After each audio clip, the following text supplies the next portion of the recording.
A o vezi Francuske i Srbije i prožimanju dve kulture, pre svega na početku prošlog veka, govori novi roman Ivane Hadži Popović, Ljubičice Leonarda da Vinčija.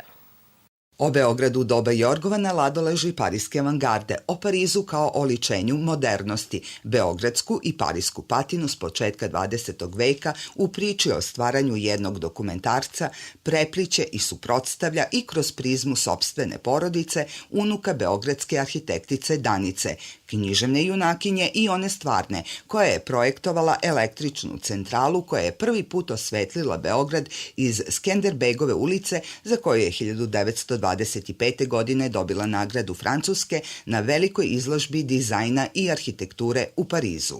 Tako da je to sve bila jedna francusko-srpska priča koja je ljude ne samo emancipovala, nego uzdizala i oni su svi gledali u Pariz kao u nešto veličanstveno i tako su nastajala u stvari jedna srpska civilizacija koja se negde prilično bazirala na Francuskoj.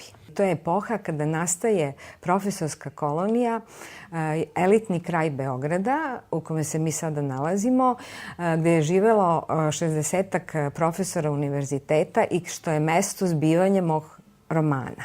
U jedinstvenom književnom postupku spajanja dokumentaristike i fikcije Ivana epohu između dva rata, strujanja levičarska i desničarska, oslikava najrazličitijim citatima pisaca. Ivo Mandrićem, Crnjanskim, Marko Ristićem i Krležom, jer su oni došli u tu prestonicu novonastale države 1919.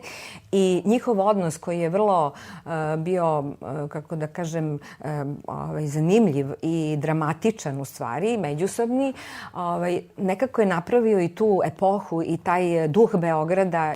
Osim slojeva prošlosti, onih koji bi se filmskim rečnikom označili rableovskim, u kojima je sve moguće, beketovskim, u kojem svaki smisao može biti besmislen, i brehtovskim, u kojem vlada posebna hrabrost, ovo je knjiga spasa od zaborava.